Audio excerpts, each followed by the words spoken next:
আমি এই সংসদে দাঁড়িয়ে এটা হিস্টোরিক্যাল ডকুমেন্ট হিসেবে থাকবে, এটা এই বছর পাস না হোক, আগামী বছর পাস না হোক, সংখ্যাগরিষ্ঠতার দোহাই দিয়ে হয়তো এটাকে ল্যাপস করা যাবে, কিন্তু এই সংসদে জাতীয় মানবাধিকার কমিশন অবশ্যই পাস হবেই হবে। মানুষ 2024 সালের কোন এক মাসে, জুলাইয়ের আগে, এটা ফেব্রুয়ারি, জানুয়ারি, মার্চ, যদি এটা তৎকালীন ফেসিবাদ সময়ে যদি এই বিলটাকে 2025 সালের যে আপনাদের জাতীয় মানবাধিকার কমিশনের যে অধ্যাদেশটা আছে সেটা যদি এই সংসদে উত্থাপন করা হতো, 300 জন এখানে যারা যারা উপস্থিত আছেন প্রত্যেকেই চাইতেন এই জাতীয় মানবাধিকার কমিশনটা সেটা যেন পাশ করা হয়। কিন্তু আজকে সময় পাল্টিয়েছে, ঋতু পরিবর্তন হয়েছে, আজকে চেয়ার পরিবর্তন হয়েছে, দিক পরিবর্তন হয়েছে, আমরা জাতীয় মানবাধিকার কমিশনের বিরুদ্ধে আমরা অবস্থান নিচ্ছি। মাননীয় স্পিকার, এই যে আইনটি আজকে যেটি পাশ করানোর কথা বলা হচ্ছে, এটির মধ্য দিয়ে 2009 সালের জাতীয় মানবাধিকার কমিশনের যেই আইনটি সেটিকে রিস্টোর করা হবে।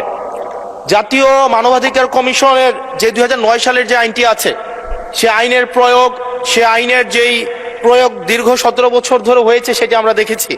জাতীয় মানবাধিকার কমিশনের নামে বিরোধী দল ও মতকে দমন কমিশন হিসেবে সেটি ব্যবহার করা হয়েছে। বিএনপিকে দমন করার বৈধতা জাতীয় মানবাধিকার কমিশন উৎপাদন করেছে। আমরা জাতীয় মানবাধিকার কমিশনের চেয়ারম্যানকে বলতে শুনেছি জামাতের নেতাকর্মীদেরকে গুলি করা বৈধ মানবাধিকার টিকিয়ে রাখার স্বার্থে। আমরা জাতীয় মানবাধিকার কমিশন 2009-এ যদি চলে যাই, আমরা মাননীয় স্পিকার 2009-এ যদি চলে যায়, আজকে যদি 2025-এর অধ্যাদেশটিকে ল্যাপস করে দেওয়া হয়, এটি এই সংসদের জন্য আমাদের যে আমরা ফরওয়ার্ডিং একটা মুভে ছিলাম, আজকে এই 2025-এর অধ্যাদেশটি ল্যাপস করার মধ্য দিয়ে জাতি আবার ব্যাকওয়ার্ডের দিকে যাবে এবং জাতি পিছিয়ে পড়ার একটা টেক্সট বুক এক্সাম্পল হিসেবে এই সংসদে এটি থাকবে। 2009 সালের জাতীয় মানবাধিকার কমিশন আদতে কোনো আইন না, এটা হচ্ছে সরকারি আরেকটা দপ্তর বানানো হয়েছে জাতীয় মানবাধিকার কমিশনকে। সেখানে স্পিকারের নেতৃত্বে যে সিলেকশন কমিটি করা হয়েছে সেখানে স্বরাষ্ট্রমন্ত্রী থাকে, সেখানে আইনমন্ত্রী থাকে, সরকার দলীয় একজন এমপি থাকে এবং সেখানে মন্ত্রণালয়ের একজন সচিব থাকেন। অর্থাৎ একটা 6 সদস্য বিশিষ্ট একটা সিলেকশন বোর্ডের সেখানে 5 জনই হচ্ছে সরকার দলের। এখন একটা সরকার দলের একটা জাতীয় মানবাধিকার কমিশন, এটা হচ্ছে আমাদের আজকে আমাদের এলজিআরডি মন্ত্রী নেই, উনিই বলেছিলেন জাতীয় মানবাধিকার কমিশন হচ্ছে একটা মূলত বিরোধী দল কমিশন হিসেবে ফাংশন করে। এখন বিরোধী দল দমন কমিশন হিসেবে মাননীয় স্পিকার ফাংশন করে। মাননীয় স্পিকার, জাতীয় মানবাধিকার কমিশন যখন এটা বিরোধী দল মত দমন কমিশন হিসেবে ফাংশন করে, আদতে এই কমিশনটা কিন্তু আমরা যদি দেখি মানবাধিকার যেখানে যেখানে ক্ষুণ্ণ হয়েছে এগুলা কিন্তু সরকারি সংশ্লিষ্ট সংস্থা করেছে। সেখানে বিডিআর, র্যাব, তারপর হচ্ছে আপনার বিভিন্ন বাহিনীদের সেখানে কিন্তু সরাসরি সংযুক্ত আমরা দেখেছি, তারা মানবাধিকারকে ক্ষুণ্ণ করেছে। কিন্তু 2009 সালের জাতীয় মানবাধিকার কমিশন আমরা দেখেছি যদি বাহিনীর বিরুদ্ধে আপনি কোনো তদন্ত পরিচালনা করতে চান তাহলে সেই বাহিনীর অনুরোধ সেই বাহিনীর পূর্বানুমতি আপনার লাগবে, সরকারের পূর্বানুমতি লাগবে। মাননীয় স্পিকার, সরকারের পূর্বানুমতি নিয়ে সরকার যে মানবাধিকার ক্ষুণ্ণ করবে সেই মানবাধিকারের তদন্ত কতটা স্বচ্ছ হবে সেটা এই সংসদের প্রত্যেকটা সদস্যই সেই বিষয়টি জানে।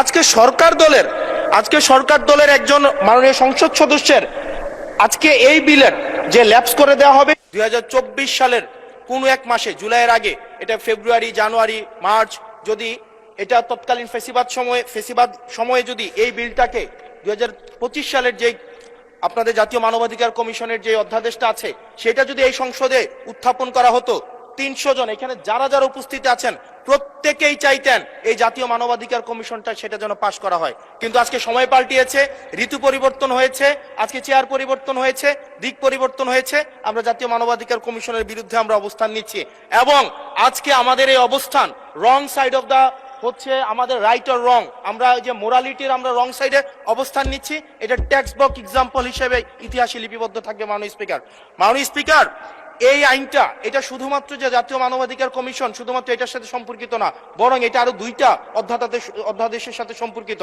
এটা গুম অধ্যাদেশের সাথে সম্পর্কিত এবং আমাদের যে জুলাই গণ অভ্যুত্থান দায় এবং আমাদের দায় মুক্তির যে অধ্যাদেশটা রয়েছে সেটার সাথে সম্পর্কিত।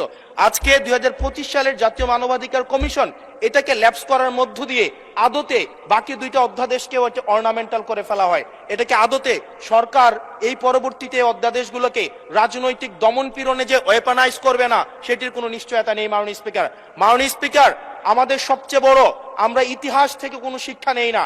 আমি এই সংসদে দাঁড়িয়ে এটা হিস্টোরিক্যাল ডকুমেন্ট হিসেবে থাকবে, এটা এই বছর পাশ না হোক, আগামী বছর পাশ না হোক, সংখ্যাগরিষ্ঠতার দোহাই দিয়ে হয়তো এটাকে ল্যাপস করা যাবে, কিন্তু এই সংসদে জাতীয় মানবাধিকার কমিশন অবশ্যই পাশ হবেই হবে। মাননীয় স্পিকার।